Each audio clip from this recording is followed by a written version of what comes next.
Yeah. But today we're going to play international and a few of local, I think. Yeah. Tuna videos in Joe Eddie Kenzo. There is a video in audio in 2020. 2020. Yeah. Eddie Kenzo. Zawade sawa nga 10 ya ndada chikenzi guamu. There is a audio pia. Alisaidiza Cote d'Ivoire. Yeah. Yatalewa kubanga kumayiga. We're going to play that audio. Masao. Vivian Tendo aina video pia. Yeah, exactly. Mukati. Yeah. It's a new video. Never yesterday Oman yaji posted 2 days back. Even yesterday he posted it. It's a very good video. We're going to be watching that. We have Drake. Drake. Yeah. Drake has a new video, of course. It's a very beautiful one. I like the video and the concept. We dance over the video. We dance over the dances in the video. We're gonna be filming that one also. I don't like the video. No, mutize the video. Utawezana. Bamwita Major imbangani banonini way back. Yeah, actually. And some ladies is called one. They called one. I don't remember very well the name, but it's a collab of Major and Fem One.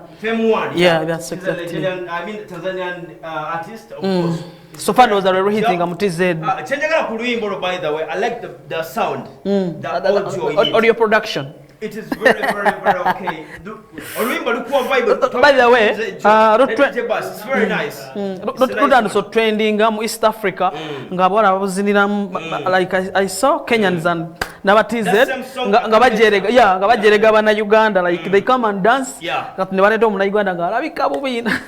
Nenga kayimba karungi nyoka trending everywhere. Actually, this time round abantu baze bakola challenge. Bolo challenge etambula. The ladies have done it. Yeah. The challenge. So challenge, I don't know why.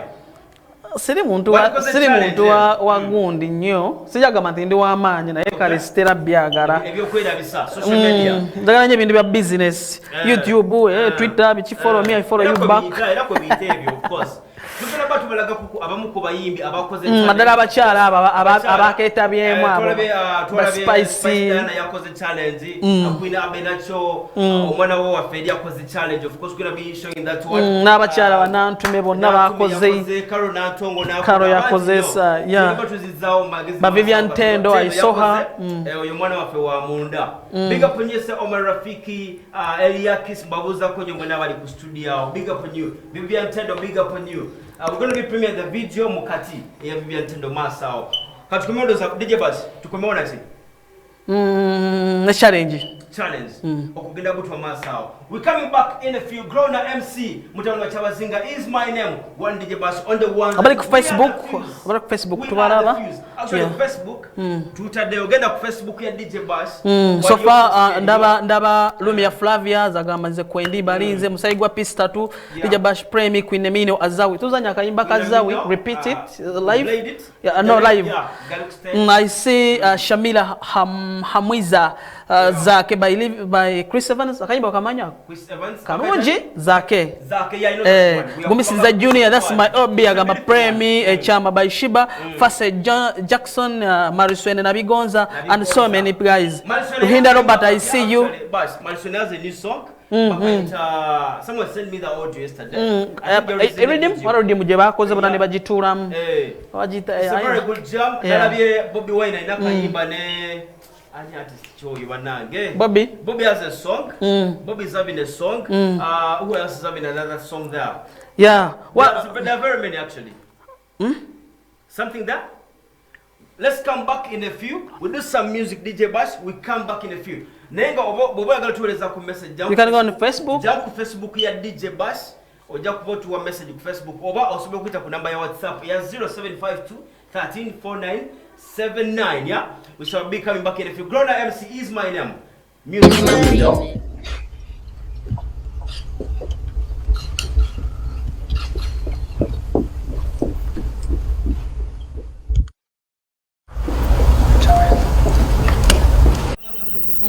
Tuwe ku Bobby Wine na tulabe. Challenge ya Bobby Wine yakozemu atekalala kabadike kalala. Alene mukyala we? Okay.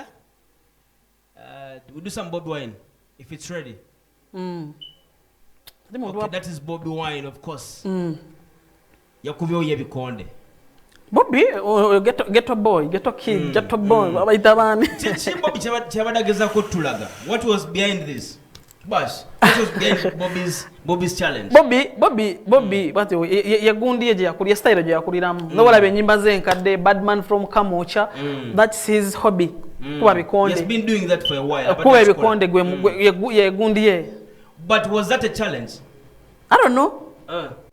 I don't know. I can't say anything. I'm not good at politics. This is not doing politics, blood. This is not politics. We are just trying to talk about that Bobby Muyimbi.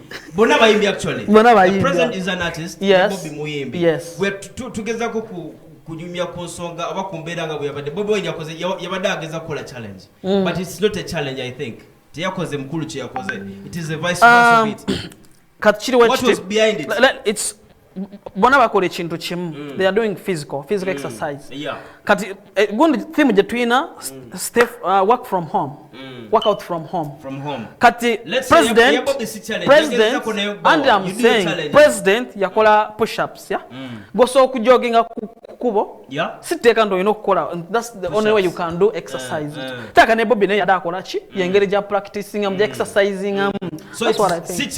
Si challenge no zana yengeri ja. You can also do your challenge ku ya Bobby Wine. Aha, na so kole ndarango either ina chokoro bango ori obe wakango ina chokora oba ochitagera. Yeah, I get you. I think you. Okay, we'll go back to the music. I'm gonna be coming back. Premiering some Vivian Tendo. When we come back, we shall be premiering another video. Is that Drake? Is on a lot of videos? Yeah. Video. Yeah, Kenzo audio. Yeah. We're gonna be doing that in a few. One DJ Bash on the ones that was grown. The MC is my name. The Fuse Live. Let's go. Yeah, of course. The song, alongside Songs Avenue, they're doing some piece. We have a video by Drake. Yeah, let's Drake. That trending structure. Yeah, one Drake. Of course, did a video. But then Drake, by the way, where's this guy been? Drake. Drake aringa oba muyimbichi. Buchanga every year abena na hit. He's one of the world's top rappers. But he has been away for a while. Never. Actually knows as in a combo level. Maybe this is yeah, but exactly. Is it God's plan? Yeah, God's plan. Okay. Last thing was like 1 year back. The kaima neka hitting every one. This year I now nyimba meka this year. This year 2020. This one. Ndabe kanoko kake ya 2020. Yeah. 2020 has just started. It has just started. Mwimisha ine nyimbe bili gomani. Aine nyimbe bili. Tali iyo.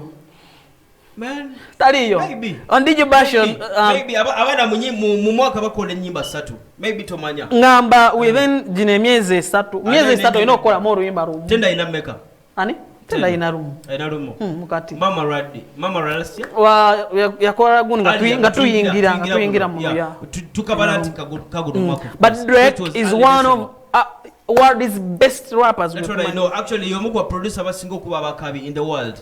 He does his music. He's a writer. He does his song is trending one week, kinda 21 million. I just love the dance in this video. Let's do the video, bro. We play the video by the Drake. Yeah. Bamuzala wa fire to be taken. Yeah. Bamuzala wa Manya gaba tufu ya ni fire ya bimanya. Let's tumawe mugonde choreographer of dance gonna go soka. They're kind of simple, ne? Sikat. Let's try down, see.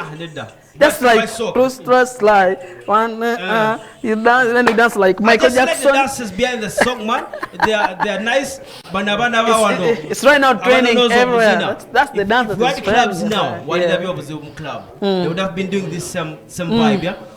Let's have Eddie Kenzo audio. Yeah, let's have Eddie Kenzo audio. It was released yesterday. You can go on Facebook and DJ Bash Uganda or DJ Bash ABSTv. You make your comments, you know. Okay. We do Kenzo's audio. It's new. I love 2020, yeah. I just love the piece. It's very good. 2020, Eddie Kenzo. Okay, DJ Bash. One DJ Bash. Yeah, Eddie Kenzo. Eddie Kenzo for you is a beautiful sound.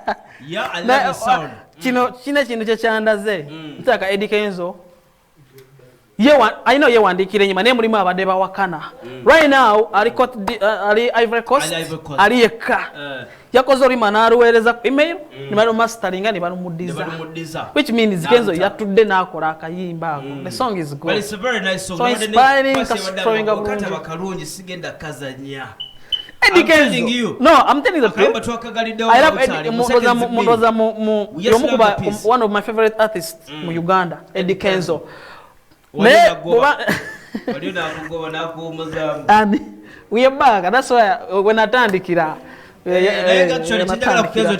Chance. It gives chance. Your bus chance. Yeah. Bus nalabo musena nadde wa David Rutaro. No. Talo na go bakatu ya kudda. Nari nkola media wa David Rutaro shows ze chivuru. Nenga Eddie Kenzo wari. Tiyagoba yabugobe.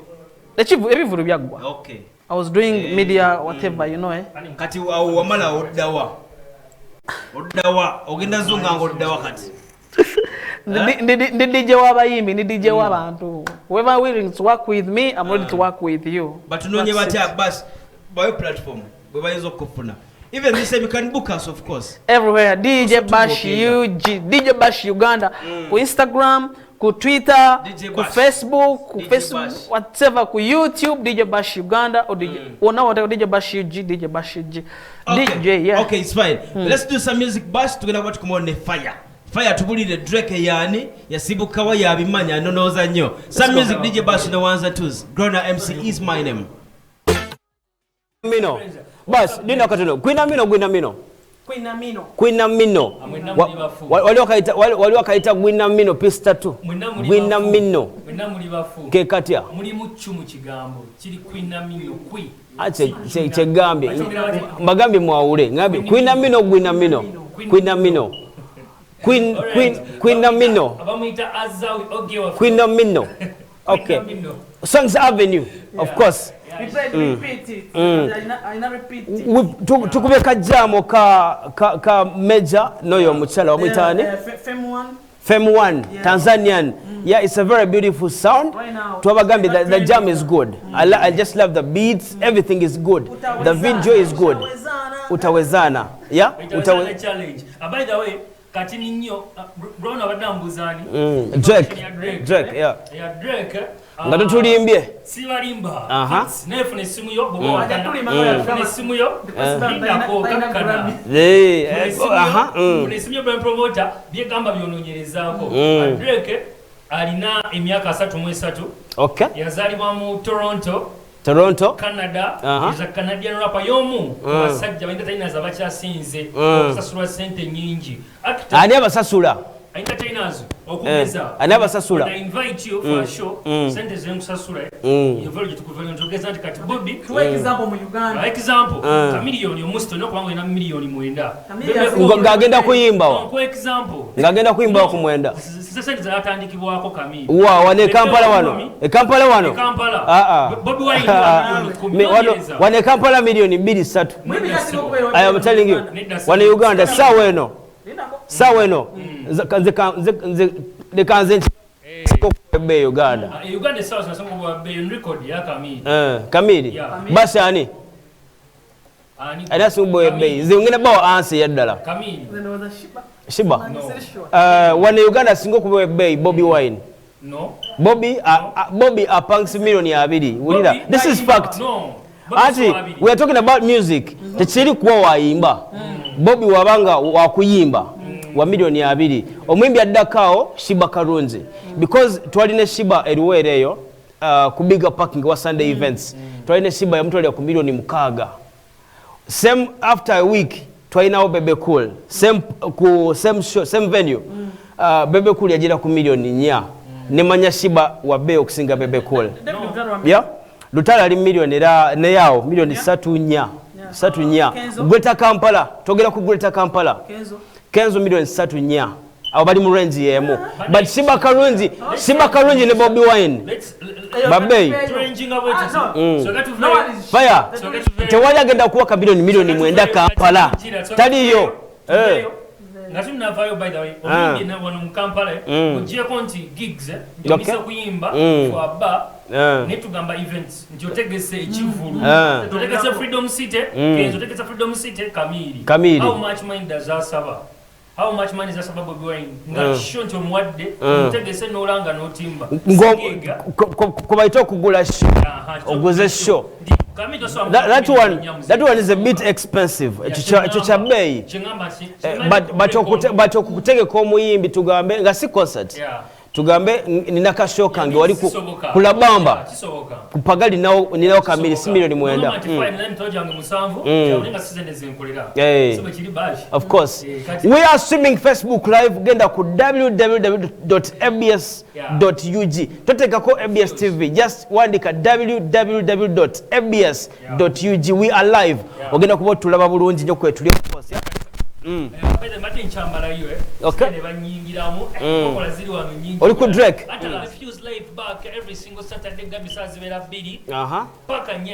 Oli ku nsonga ya Drake?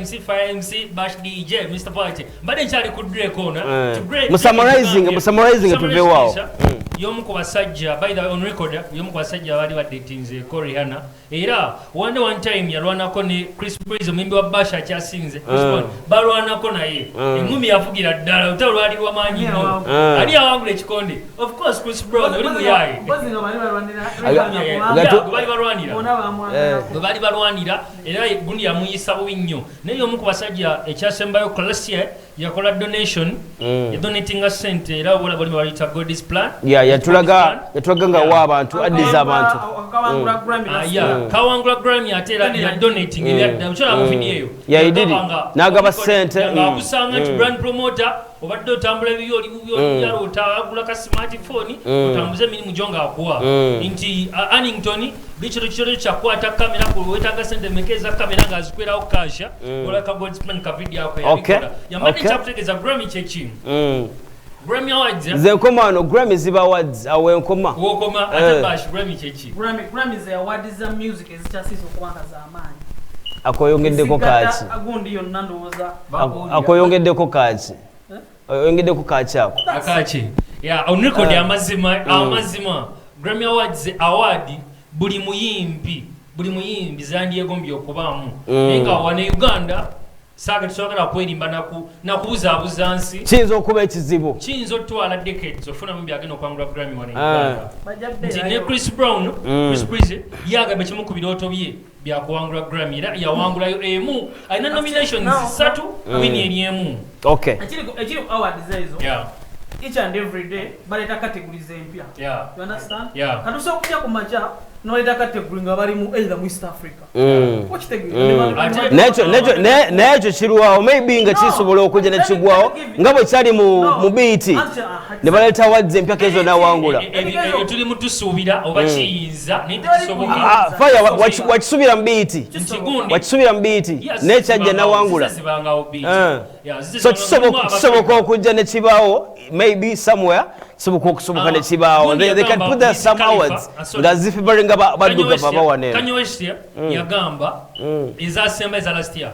yakola company y'amaanyi ng'agamba nsaba Kanye West alinayo Grammy Kanye West ng'asaba nti bongere Grammy abasaba babbi bongere oteekangamu Black Americans bongere bateekamu artists mu nominations that was tebezaamu Kanye West obomanyi Kanye West blood batugamba nti asaba Black American babo yaliko ne wano okukyanguyamu kiri Nicki Minaj no as in sembyayo gwe kwekyo kadibi yawangula Grammy nga yakajja ku scene nga Nicki Minaj aina nominations ezisuko bamomekane nga tayina Grammy BET never in postinga Cardi B Nicki Minaj nawagamba mupostinga mutyo yakajja Cardi B yamuteka competition emala by the Cardi B by that time Cardi B was good at that time we had to pressure nene ku Nicki Minaj yali ekintu nga kirudde mu mwagisana yali agisana I see some people here on Facebook we read some messages Norman Brea Bash kind of drop me sagala kumanya by Dax kaimba kapya Brian Rugunda saying mulabe mwese Brian mumanyi mwana wekirekoyo bannange big up on you Brian Rugunda big up to you mwana wekireko thanks for the show man pray for me let me love you by Mario bali ku DJ Bash Facebook page okay Bash and Grona for MC Kwendi I'm your wife with Labamba big up on you Bash tubuzeko mukuru promoter Cloud promoter tukubuza kwenye brand shaminga bya promoter Cloud yembera gyatekawo minyo kwata emitwala abiri tuweereze tata tuweereze ekya Easter music Encha Easter okitegeera Mwesige Nixon message ngirabye mwana WhatsApp man thanks for the program yeah ono muleke oli muleke DJ Subman how is you how are you thanks for the program play me let me love you by Mario Nixon Kisasi big up you abantu b'Ekisasi ya Jax Tia kubuza kwenye brad aizo kunkuba emigo bwenva wano big up Jax Tia yakwasaganya YouTube za fezo na buli chimu big up Jax ya wade mogera ku challenge ezo eno wade bichanja TikTok challenge yeah TikTok it's a new app TikTok app mpya nisitwante abamunzo kwata manji koze nege na ku tujimanyi kwanza kwa tujimanyi zenga ina smartphone ya TikTok smart wadije wata TikTok downloading no chitendo kina TikTok yebimwa tiyo chokola eyamba nnyo kubanga if you know the relics of something what relics is there get do chenega je bimatchinga no following pros ne chije bulunje ne TikTok challenge chanyumideko nalabye eya bamitanyo no mchala Bad Black Bad Black muno mwanza asenga smartphone beiza ino bayi mune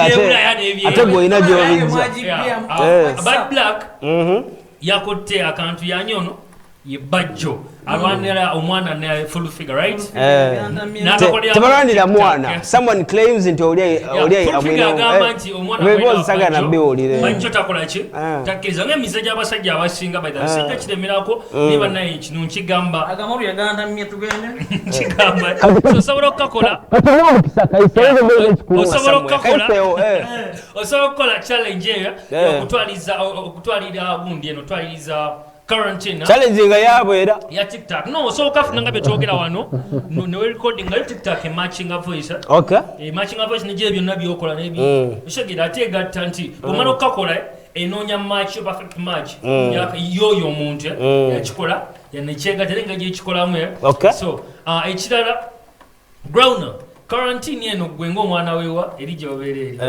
olekawo gwegenda mass gwegenda mass eringa je obera kino kitolanga advisor eri abayimbi mwenna bannaye ati somanyi here we do music talk about music tuiga kino ekintu kyabayita management esawa zino boyina manager ino mubuuza kyekiddako tukoze tutya omwimi wange ambuuza Queen Florence ambuuza kamaleyo Queen ambuuza my preamble is like this esawa zino boyina management uza manager kyekidda music tumutunda online music tuko abantu bakola nti bafuna bobanga oli ku gundi YouTube etoka gundi mmekazi basulirako 10 plus obufuna sente zo buli mwezi nonya magi si Coca-Cola mugambe nti nze for example managing ID Kenzo nibange ID Kenzo asobola kwata brand yo Coca-Cola nabanga akikoze sante atudde waka ali mukunya Coca-Cola ngalanga about coronavirus ngalanga brand yamu magi asokwa ebitano bya do yibitano bya dollar right management enungi sikuba nti njagala guy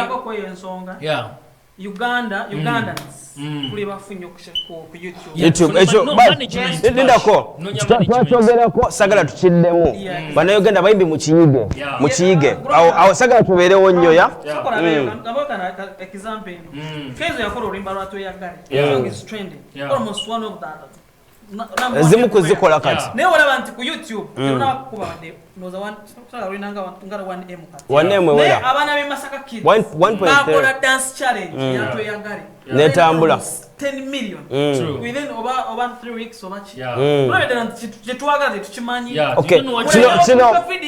kino mbadde nga kigamba abayimbi since way back mugezeko okulaba nti mupromotinga music wammwe because you're going to gain at the end of the day olaba abaana abalala sijja bogera Manya our good friends they have gained omwana aguze motoka wanena baguze buli kimba nega tumwimbe ina waka bas apart from okwata olimba lombi noteka ku gundi YouTube yo ne bakubye strike ne bakuba strike so ate bolos tebasaayo okisegera kino kigamba abayimbi baffe bannaye ng'ogyeko ti gravity website ko bayimbi bano yatayina manager on record ye muntu byonna abyekolera naye abasigadde esawa zino management bwe banga nungi mugoyega n'abatuzi n'omusajja nfuga mu motoka antola buli wejagala ogera n'omuyita manager nti bwembeera nga ntudde wakane mukodde simu anetera shisha wendi nti bwembeera awo asobola okuleeta n'asituka ka mobile money otabeera manager people like Jeff Chiwa people like abana gye bali basomye managing brand managing abasomye campus okay kale katukomoka tunenyo kwekyo ndowooza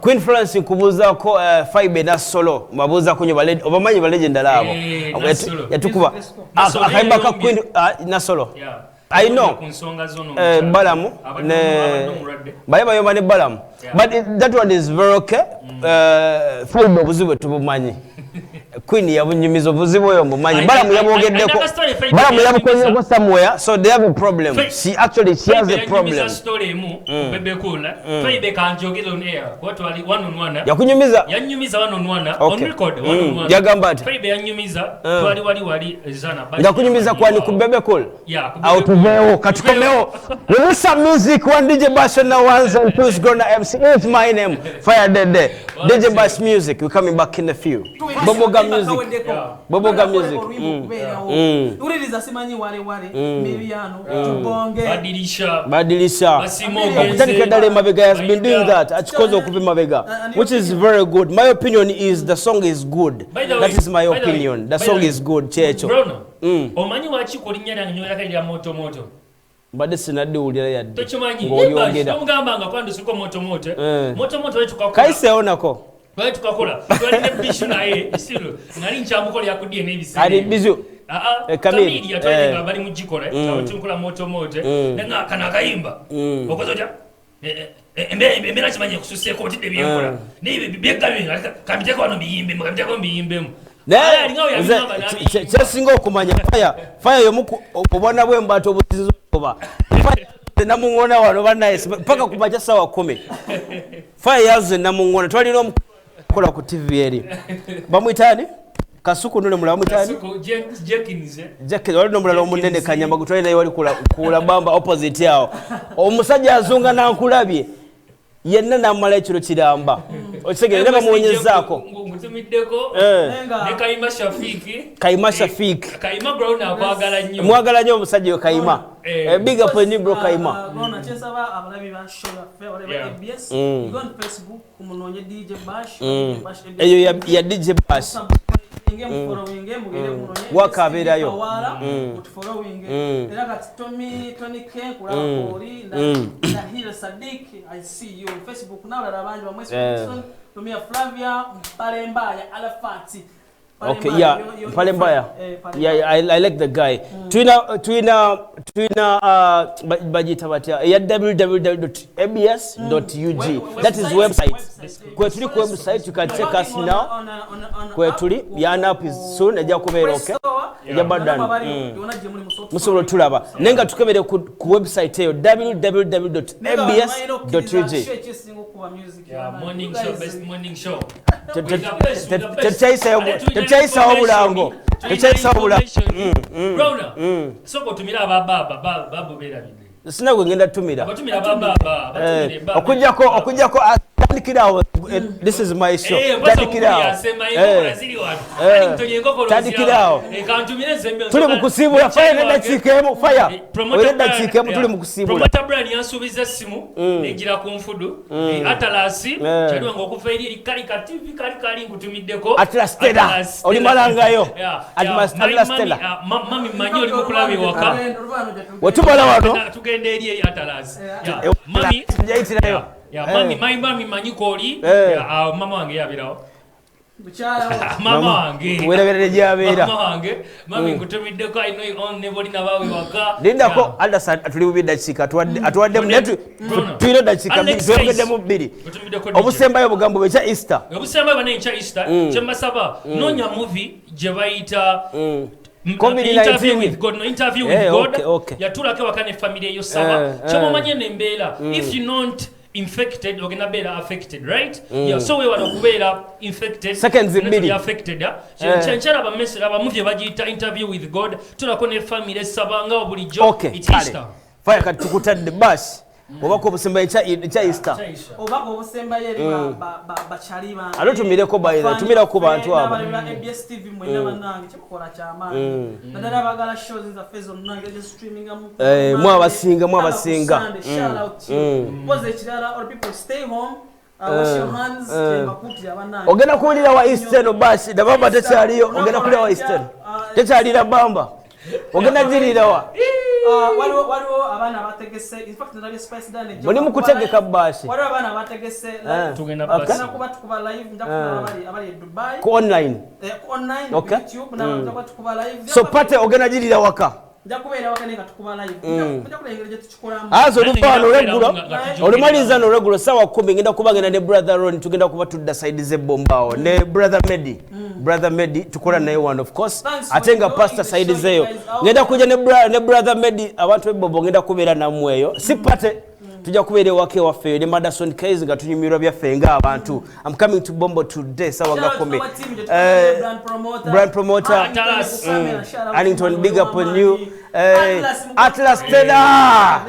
Atlas Teda kabaka gwasinga blood ya omukulu Sebo ankubuza konyo ane mulagondera bidde mukamani gondera bidde Sama Soldier Henry Mwanje Big Size Baby Cool omukulu Ronnie Mutawazi nkubuza konyo DJ Michael, big up on you blood. We see you next Saturday. Grown MC Mutano wa Chabazinga is my name. DJ Bash on the ones and twos. Anzalia jati wa haji ate wampane pamiti ezija kwa county amanyaga nge Vivian Tendo mbela ku program The Fuse Bully Saturday ku ABSTv ne DJ Bash ne Grown MC. Stay tuned.